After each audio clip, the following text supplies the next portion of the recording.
देखिए आज हम लोग इस वीडियो में जानते हैं इतिहास के बारे में। इतिहास में भी हम लोग वैदिक काल के विषय में जानेंगे। इसे हम आर्य सभ्यता कहते हैं या फिर इसे हम वैदिक सभ्यता कहते हैं। तीन वैदिक काल के विषय में देखते हैं। वैदिक काल जो है 1500 ईसा पूर्व से लेके 600 ईसा पूर्व तक पूरा टोटल है। और वैदिक काल को दो भागों में बांट दिया गया, जिसे एक को कहा गया ऋग वैदिक काल और एक को कहा गया था उत्तर वैदिक काल। अब ऋग वैदिक काल में क्या क्या हुआ था और आर्यों कैसे आए थे, आर्य ये कहाँ के थे, तो इनमें तीन इतिहासकारों ने इसका सिद्धांत दिया था कि आर्य कोई मध्य एशिया से बता रहा है तो कोई कहीं से बता रहा है। तो इनके बारे में हम लोग जानते हैं कि कौन ऐसा कहा था कि मध्य एशिया से आए थे। वैसे क्वेश्चन में मध्य एशिया से ही आप लोग को क्वेश्चन डालना है कि सही बात है और किसने कहा था, ये चीज़ आपको पढ़ता पूरा यहाँ पे चलने वाला है। देखिए वैदिक काल का जो समय काल था वो 1500 ईसा पूर्व से लेके कितना था, पहले वैदिक काल का कितना था 1500 से लेके 600 ईसा पूर्व था, यानी बीसी था। लेकिन इनको जैसे ही दो भागों में बांट दिया गया था इस वैदिक काल को, इसमें से एक हो गया था ऋग वैदिक काल और एक हो गया था उत्तर वैदिक काल। तो ऋग वैदिक काल में जो जो चीज़ लिखे गए हैं, जैसे हम लोग वेद के बारे में जानते हैं, तो अगर हमें वेद का ज्ञान लेना है, हमें वेद के बारे में जानना है तो हमें कहाँ से पता चलेगा, तो इन सबों के बारे में टोटल आपको जानकारी चाहिए। ऋग वैदिक काल में जानकारी हमें ऋग वेद की मिलती है। वेद कितने प्रकार के होते हैं, 4। कौन सा होता है, एक ऋग वेद, यजुर्वेद, सामवेद और अर्थर्वेद सॉरी तो क्या होता है, इन 4 वेदों में हम लोग ऋग वेद या फिर हम लोग जो लिखा गया है ऋग वैदिक काल में, इनके बारे में पूरा टोटल हम लोग कवर कर लेते हैं। आर्यों का आगमन जो हुआ था, आर्यों का आगमन, जो आर्य आए हुए थे, आर्य कहाँ से आए थे, आर्य जो आए हुए थे वो भारत में आए पहले मतलब पाकिस्तान, अफगानिस्तान और पाकिस्तान वाले एरिया में होते हुए भारत में एंट्री किए थे। इन्हें कहा जाता है कि मध्य एशिया से आए थे। ठीक है, इनका निवास स्थान अलग अलग जगह बताया गया है कि इनका निवास कहीं है, इनका निवास कहीं है। कोई वैज्ञानिक, कोई इतिहासकार ने कहा कि इसका ये आर्य मध्य एशिया से आए थे, तो कोई अन्य जगहों से कह रहे थे। तो लेकिन हमें सिर्फ मध्य एशिया वाला ज़्यादातर ध्यान दे लेना है। वैसे तो अगर बहुत डीपली अगर पूछेगा आपसे, बहुत अंदर घुस के दम पूछेगा, तब आपको उन तीनों वैज्ञानिकों का नाम पूछेगा, तब आप लोग को मतलब इतिहासकार का नाम पूछेगा तो उसको आपको बताना होगा। तो जो अलग अलग स्थानों के बारे में बताए थे, इनमें से एक कौन सा, इनका नाम था मैक्स मूलर ने कहा था कि ये मध्य एशिया से आए थे। ज़्यादातर सर्च करोगे तो आपको आर्य जो आए थे ये मध्य एशिया से ही सर्च होगा, लेकिन इसको मैक्स मूलर ने कहा था कि ये मध्य एशिया से आए थे। एक ये इतिहासकार को आप लोग बहुत अच्छा से ध्यान देना। दूसरे इतिहासकार थे दयानंद सरस्वती, ये कहते थे कि ये आर्य तिब्बत से आए हुए थे। ठीक है, तीसरे में बाल गंगाधर तिलक थे, इन्होंने कहा था कि ये जो आए हुए थे ये उत्तरी ध्रुव से ये आए हुए थे। तो ये तीनों के तीनों आपको पता में चल गया होगा कि ये इनका अलग अलग स्थान आर्यों के बारे में बताया गया था। इस वैदिक काल को हम लोग आर्य सभ्यता भी कहते हैं या वैदिक सभ्यता भी कहते हैं, तो इनको हम लोग को ध्यान में पूरा रखना है। ये पंजाब और पाकिस्तान वाले एरिया में आए थे। कौन, आर्य आए थे जो पंजाब के एरिया में और पाकिस्तान के एरिया में। देखो इनमें आपको और चीज़ें बताई जाएगी, जैसे कि इनका प्राचीन नाम क्या था, उस समय आर्यों ने इनको क्या, ये नदियों को क्या बुलाते थे, जो अनाज उगते थे तो उनको क्या कहा जाता था। तो इन सबों के बारे में आपको पता इस वीडियो में पूरा टोटल चल जाएगा। वैदिक काल से ऐसा नहीं है कि एक भी क्वेश्चन आपका छूटेगा। आपसे अगर पूछता है कि ये जो आर्यों का जो सभ्यता था या वैदिक काल का जो सभ्यता था ये कैसा था, ये ग्रामीण सभ्यता था। लेकिन जो सिंधु सभ्यता वाला हम लोगों ने पढ़ा था वो क्या था, वो शहरी सभ्यता था। तो इन्हीं में हम लोगों को पूरा देख लेना है। ठीक है, कहाँ पे आए थे पहले आर्य, पंजाब और अफगानिस्तान के वो पहले एरिया में आए हुए थे। इसके बाद इनकी भारत में जैसे एंट्री हुई, तो भारत था वो सब पंजाब अफगानिस्तान सब एक ही तो था, ये मध्य एशिया से आए हुए आर्य थे। ठीक है, अब इन्हें ग्रामीण सभ्यता कहा जाता था, ये शहरी सभ्यता नहीं था। जो आर्य आए हुए थे ये ग्रामीण सभ्यता, उस समय वैदिक काल नहीं था, उस समय क्या था, वो ग्रामीण सभ्यता था। ठीक है, और इनकी जो भाषा थी, आर्यों की जो भाषा थी वो संस्कृत भाषा थी। तो पूछेगा क्वेश्चन आपसे कि आर्यों की भाषा क्या थी? संस्कृत भाषा थी। आर्यों क्या शहरी सभ्यता था या ग्रामीण सभ्यता था? भाई ग्रामीण सभ्यता था। ठीक है। आर्य कहाँ से आए हुए थे? मध्य एशिया से आए हुए थे। ये आपको पूरा मतलब समझ में आ जाना चाहिए। ये बहुत ज़्यादा कुछ नहीं है, लेकिन बस समझने की फेर है। इनकी जो प्रशासनिक व्यवस्था थी, इनकी प्रशासनिक इकाई जो था, ये 5 भाग में बटे हुए थे। प्रशासनिक जैसे होते नहीं कि प्रशासन करना, कोई छोटे गांव पे, कोई बहुत बड़े राष्ट्र पे, कोई बहुत मतलब स्टेट पे, हर लोग अपना अपना एक एक अलग अलग सा क्या करते हैं, अपना अपना राज करते हैं। तो प्रशासनिक व्यवस्था इनकी कैसी थी? सॉरी, प्रशासनिक इकाई इनकी कैसी थी? इनका कुल था, एक तो कुल था, एक ग्राम था और एक विष था, एक जन था, एक राष्ट्र था। जैसे कि मान लीजिए कि ये 5 भागों में बटा हुआ था। जिस तरीके से हम लोगों ने 16 महाजनपद में देखे थे कि कबीला क्या होता है, कबीला के बाद ग्राम क्या होता है, ग्राम के बाद जन क्या होता है, जन के बाद जनपद क्या होता है, जनपद के बाद महाजनपद क्या होता है।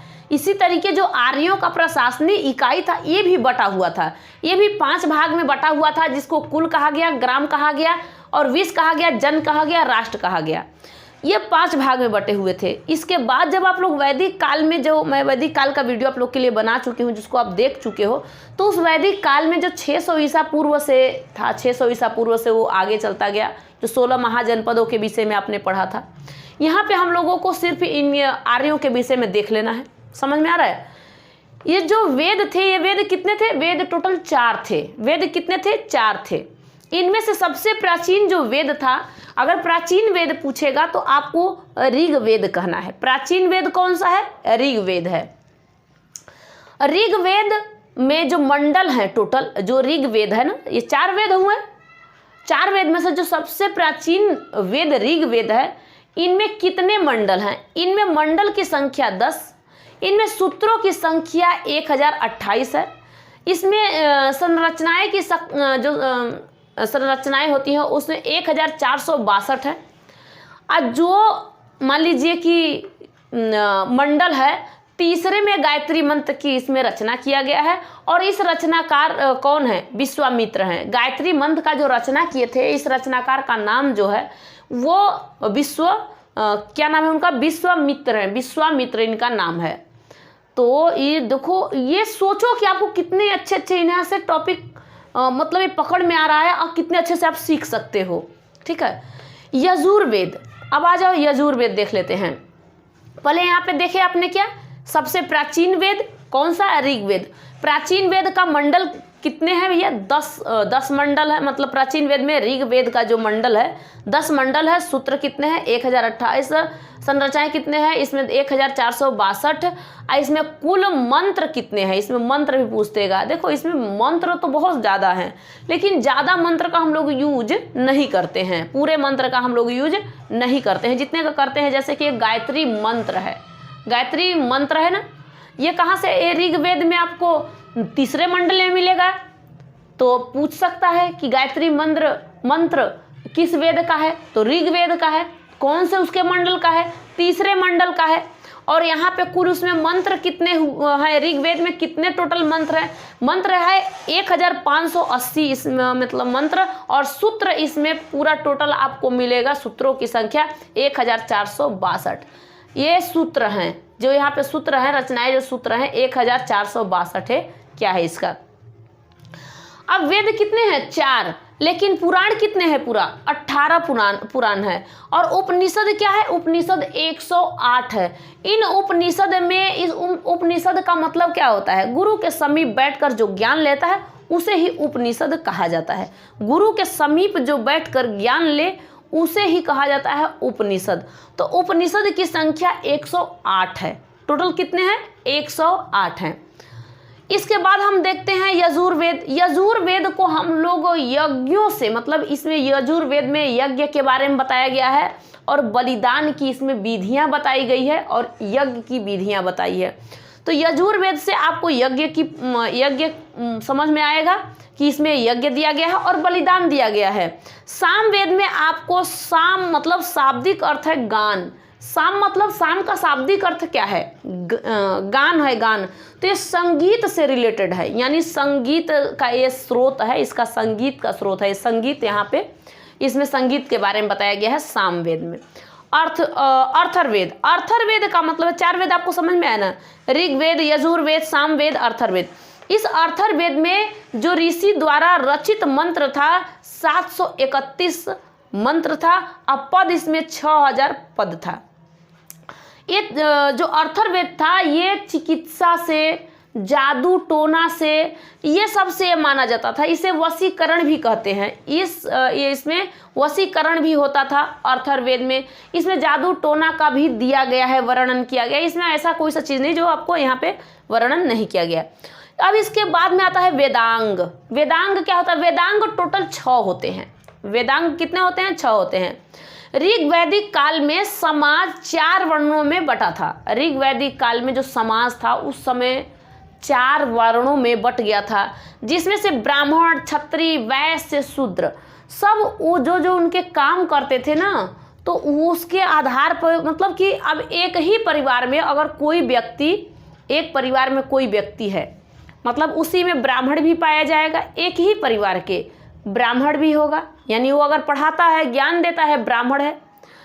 और उसके बाद में युद्ध करता है तो वो क्षत्रिय है, व्यापार करता है तो वो क्या है? वैश्य है। और जो मान लीजिए कि उससे और नीचे वाला जो काम होते हैं, मतलब मान लीजिए कि क्या है, शूद्र जाति के हैं, वो और अन्य नीचे वाला जो काम करते हैं, व्यापार के बाद जो काम करते हैं, थोड़ा थोड़ा कोई भी काम करते हैं, उन्हें शूद्र कहा जा गया था। तो एक ही परिवार में पहले 4-4 व्यक्ति रहते थे, 4-4 लोग, मतलब ये काम करने वाले। ये आपको ऋग्वेद में मिलेगा। यानी कि आपको वैदिक काल में, वैदिक काल के उत्तर वैदिक में, उत्तर नहीं, ये कौन से वैदिक में? ऋग वैदिक काल में मिल रहा है। इनमें 4 भागों में, 4 वर्णों में इसके कर दिया गया था इनका कि ये भाई तुम्हारा ये काम है, इनके व्यवसाय बांट दिया गया था, क्या क्या ये कर सकते हैं। वेदांग कितने हैं? 6 वेदांग है। पूरा आपको ध्यान में रखना होगा। वेदांग कितने हैं? 6 वेदांग हैं, ठीक है। आर्यों का प्रिय देवता क्या था? उस समय आर्यों, जो आर्य आए हुए थे, तो आर्य का प्रिय देवता क्या था? तो प्रिय देवता वो इंद्र को मानते थे। और इंद्र युद्ध द्वारा, मतलब यहाँ पे युद्ध और वर्षा का ज़्यादातर वर्णन किया गया है, और इंद्र को इसी का देवता माना जाता है भैया। ये प्रिय देवता थे। लेकिन उत्तर वैदिक में ये देवता नहीं रहेंगे। उत्तर वैदिक काल में वो आएंगे प्रजापति, जो उत्तर वैदिक काल के देवता माने जाएंगे, वो वही माने जाएंगे। लेकिन यहाँ पे आर्यों का जो प्रिय देवता है इंद्र है। आर्यों का प्रिय देवता इंद्र है। इसके बाद में अग्नि, अब मान लीजिए कि हम आपसे कहें कि कितने देवता टोटल इस वहाँ पे माने जाते थे, तो अग्नि देवता भी थे, मतलब ये आग से प्रचलित थे। वरुण देवता थे, ये वायु से थे। सोम देवता थे, ये जंगल से। मारुत देवता थे, ये तूफान, इनका तूफान एकदम तेजी से मचा के आते थे। रुद्र देवता, ये क्रोधित देवता थे। भैया तूफान वाला तो समझ लेना, मारुत जो हैं ये तूफान मचाते हुए आते थे। तो ये सब के बारे में आपसे पूछ सकता है। अब आता है आपका मेन टॉपिक, नदियाँ। कौन से आती है? नदियाँ। तो नदियाँ के प्राचीन नाम, जो पहले आर्य लोग इसके बोलते थे, उसके बाद में आधुनिक नाम, जो आज आप लोग बोलते हो, आधुनिक नाम इसके आप भी बोलते हो, पहले से भी बोला जाता है। तो इन नदियों के बारे में आप पूरा माइंड में अपने रख लो। जो सुत्रुदी एक नदी था उस समय, इसको इस समय सतलज कहा जाता है। इसके बाद अस्किनी जो नदी था, इसको चिनाब कहा जाता है।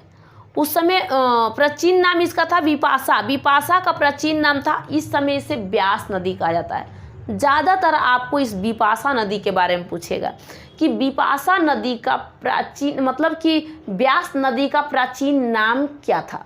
तो विपाशा था। क्या था? विपाशा था। कुंभा जो नदी है, इसे काबुल अब इस समय वर्तमान में कहा जाता है, ठीक है। सदानीरा जो है, सदानीरा, उस प्राचीन नाम इसका सदानीरा था, इस समय इसे गंडक कहा जाता है। क्या कहा जाता है? गंडक कहा जाता है। सुवस्तु जो नदी पहले कही जाती थी, इस समय उसे स्वात नदी कहा जाता है। कौन सी नदी? स्वात नदी कहा जाता है। पूषणी ये नदी को झेलम नदी और सरस्वती नदी को भी झेलम नदी उस समय कहा जाता था। इसके बाद में आता है क्रीमू नदी। क्रीमू को कूरम नदी कहा जाता है, जो इस समय की बात है। इस समय आधुनिक इसका नाम है कूरम नदी।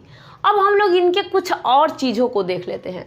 मेन चीज़ आप लोग ये भी नहीं छोड़ना, वैदिक काल का जो दर्शन था, दर्शन जैसे षड दर्शन कहा जाता था, षट दर्शन कहा जाता था, ये 6 थे।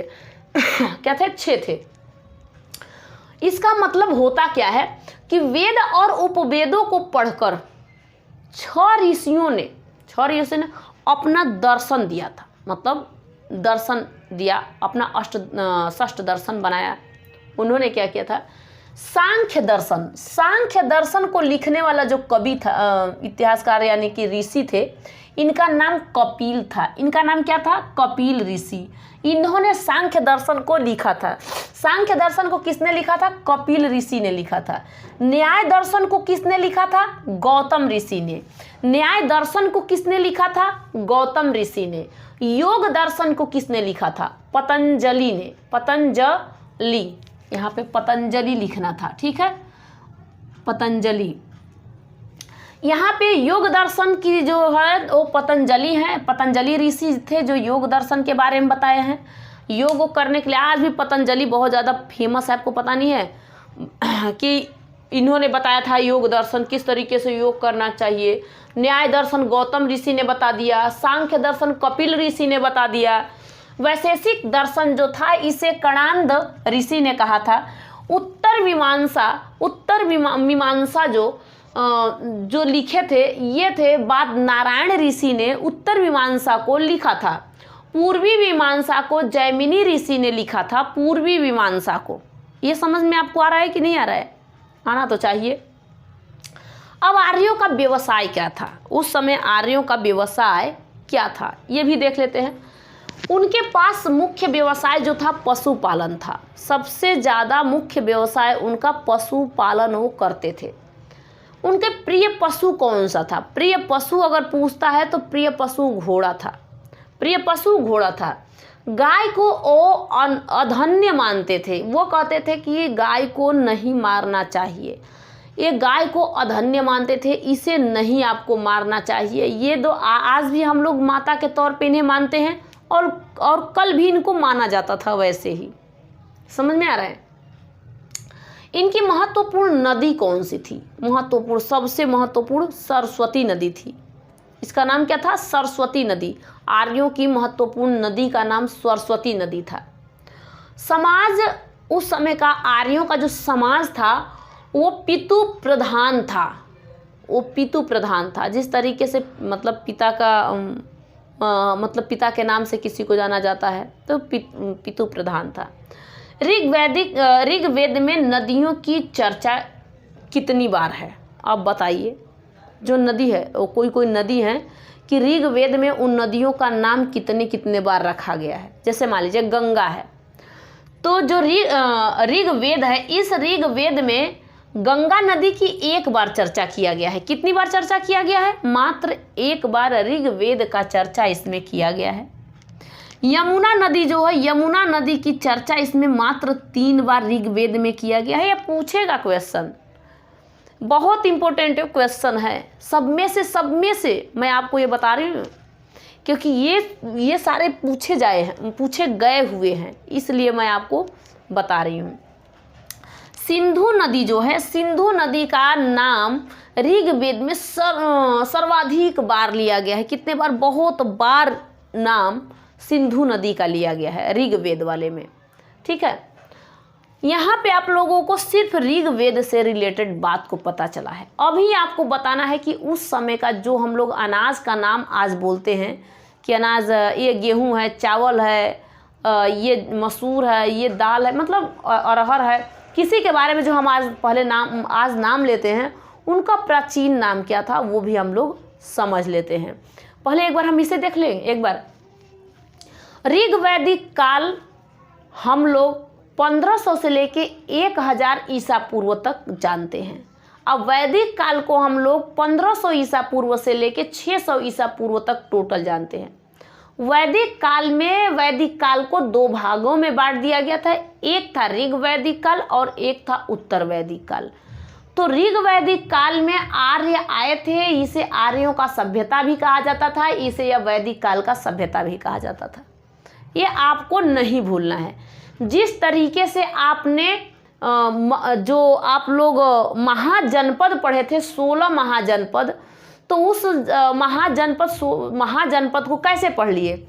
तो उस समय सिर्फ कबीला बनाया गया था, गांव बनाया गया था। 16 महाजनपद में जो बनाए गए थे, कबीला, गांव, जनपद, उसके बाद महाजनपद, 5 भागों में उस समय भी बटा हुआ था। और इस समय भी इसे प्रशासनिक इकाई 5 भाग में ही बटा था। मगध में भी 5 भाग में बटा था, इस आर्यों वाले में भी 5 भाग में बटा था, सिर्फ नाम चेंजिंग है। मगध वाले में क्या था? कबीला था, ग्राम था, उसके बाद क्या था? कबीला, ग्राम, जनपद और महाजनपद, ये 5 थे। और 5 के बाद सबसे बड़ा महाजनपद बना हुआ था। 16 महाजनपद उसमें थे। अब ये धीरे धीरे, अब कबीला का मतलब छोटे छोटे अपना कबीला बसा के कहीं कहीं रहना, ग्राम का मतलब कहीं कहीं गांव लोग अपना अपना बसा के रहना, शासन करना। जो कबीला था, कबीला में अपने घर का लोग, पिता उता भाई हुए अपना शासन करते थे। प्रशासनिक व्यवस्था इस तरीके से था। किसमें? मगध वाले में। उसमें जो उसके बाद जो ग्रामीण वाले में एक मुखिया का काम था, उसके ऊपर जन वाला में कोई राजा का काम था, उसके ऊपर और मतलब हर एक लोग आगे आगे जाके काम करते गए और एक वो अपना प्रशासनिक व्यवस्था बनाते गए। इसी तरीके से इसमें प्रशासनिक जो इकाई थी 5 थी। एक कुल था, एक ग्राम था, एक विष था, एक जन था और एक राष्ट्र था। इन 5 लोगों का ये प्रशासनिक व्यवस्था ये था। समझ में आ रहा है? इनमें 4 वेद थे। इसमें उपनिषदों की संख्या 108 है। इसमें पुराण की संख्या 18 है। इसमें वेद की संख्या 4 है। गायत्री मंत्र को लिखने वाले थे विश्वामित्र ने लिखा था। गायत्री मंत्र किस वेद से मिलता है? ऋग्वेद से। ऋग्वेद के कौन से मंडल से मिलता है? तो ये 3रे मंडल से ऋग्वेद की चर्चा होती है। किसे? 3रे मंडल से ऋग्वेद की चर्चा होती है। इसमें सूत्र कितने हैं? 1028 इसमें टोटल सूत्र हैं। इसमें आपको सूत्र, मूल मंत्रों की संख्या पूछेगा। ये सब आपको समझ में आना, मतलब समझ जाना चाहिए। इसके प्राचीन नदियों के नाम आपको समझ लेना चाहिए। और आर्यों का प्रमुख देवता जो थे इंद्र थे, ये समझ लो। इसके बाद अग्नि भी थे, वरुण भी थे, सोम भी थे, मारुत भी थे, रुद्र भी थे। ये सब के सब देवता थे। लेकिन अग्नि का मतलब होता है आग देवता, जो अग्नि देवता मानते थे तो वो आग से प्रचलित था। वरुण देवता जो था वायु से प्रचलित था, वो यानी कि वायु देवता को, जो आज अभी तूफान तेजी से उठता है तो लोग कहते हैं कि वायु देवता ये हैं। इसके बाद में सोम देवता, जंगल में जो रहते थे, जंगलों में रहने वाले लोगों को जंगल देवता कहते थे, यानी सोम देवता कहते थे। मारुत देवता यानी तूफान को हम लोग, तूफान बहुत तेजी से आ जाए उसे मारुत देवता उस समय कहा जाता था। रुद्र देवता जो क्रोधित हो जाते थे तो उन्हें क्रोधित मतलब क्रोध वाले देवता कहा जाता था। तो ये आप तो समझ गए। यहाँ पे इसके नदियों के नाम भी समझ गए। और आपको सबसे ज़्यादा ये जो दर्शन है, सांख्य दर्शन, न्याय दर्शन, योग दर्शन, वैशेषिक दर्शन, उत्तर मीमांसा दर्शन और पूर्वी मीमांसा दर्शन, ये आपको बहुत ज़रूरी है, जानकारी है कि इसको आप लोग अपने माइंड में रख लेना। पूर्वी मीमांसा में आप लोग जैमिनी ऋषि ने इसे लिखा था। और ये लोग क्या करते थे? ये लोग पहले वेद को पढ़ते थे और उपनिषदों को पढ़ने के बाद ये अपने अपने इस तरीके से कुछ योग के बारे में किसी ने बता दिया, किसी ने न्याय के बारे में बता दिया, किसी ने वैशेषिक दर्शन मतलब बता दिया, उत्तर मीमांसा के विषय में बता दिया, पूर्वी मीमांसा के विषय में बता दिया। ये सारे के सारे यहाँ से आपको क्वेश्चन पूरे कवर हो जाएंगे। इसके बाद हम लोग ये देखते हैं उत्तर वैदिक काल में 1000 से लेके 600 इसका समय चलता था। ये जो उत्तर वैदिक काल था ये ऋषि द्वारा लिखा गया था, ये आर्यों द्वारा लिखा गया था और ये ऋषियों के द्वारा लिखा गया था उत्तर वैदिक काल। इसमें जो देवता थे, देखो ऋग्वेद में देवता इंद्र थे, प्रमुख देवता आर्यों का, बहुत प्रमुख प्रिय देवता जो थे। इसमें प्रिय देवता उत्तर वैदिक काल में प्रजापति को माना गया था। किसे? प्रजापति को माना गया था कि ये क्या थे, ये प्रिय देवता थे।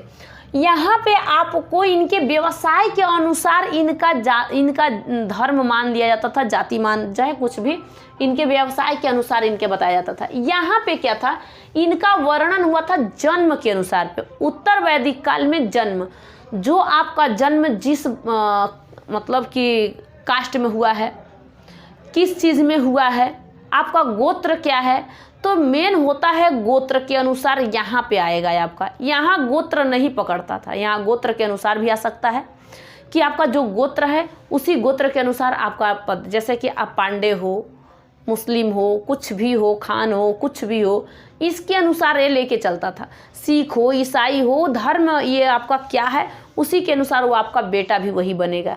लेकिन ये आर्यों वाले समय में ऋग्वैदिक काल में ऐसा नहीं होता था। ऋग्वैदिक काल में उनका व्यवसाय वैसा ही होता था, एक घर में अगर 4 लोग हैं और चारों लोगों का जो काम है वो अपना अपना काम कर रहे हैं। कोई पढ़ा रहा है तो उसे ब्राह्मण कहा गया था, कोई युद्ध में उतर गया तो उसे क्षत्रिय कहा गया, कोई व्यापार करने लगा तो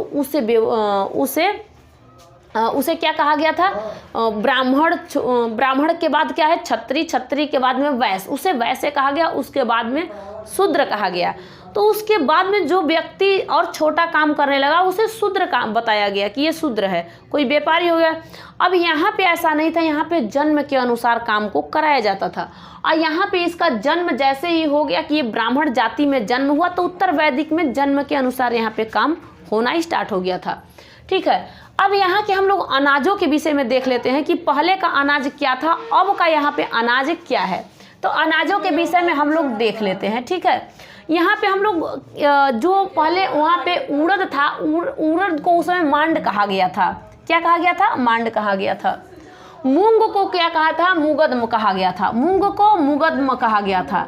इसके बाद में जो जौ था, जौ को यौ कहा गया था और धान को वृद्धि कहा गया था और गेहूं को गोधूम कहा गया था, गेहूं को गोधूम कहा गया था। ये सारे के सारे यहाँ पे आप लोगों ने पूरा कंप्लीट कर लिया वैदिक काल और आर्यों द्वारा जो भी ये सभ्यता था, यानी वैदिक काल का सभ्यता जो भी था ये पूरे कवर आपने कर लिया। यहाँ पे प्राचीन नदियों के विषय में आपने देख लिया और यहाँ पे इनके प्राचीन जो इनका नाम था अनाजों का, पहले जो अनाज का प्राचीन नाम था ये भी आपने देख लिया। और आपको सबसे ज़्यादा ये जो सांख्य दर्शन, न्याय दर्शन, योग दर्शन, इनके बारे में आपको समझ में आ जाना चाहिए। ये 6 जरूर आप लोग लिख लेना क्योंकि इससे आप लोग का क्वेश्चन बहुत सारे आ सकते हैं। यहाँ तक हम लोगों ने देख लिया। नेक्स्ट वीडियो में इसके बाद आपसे मिलूंगी, तब तक के लिए जय हिंद, थैंक यू।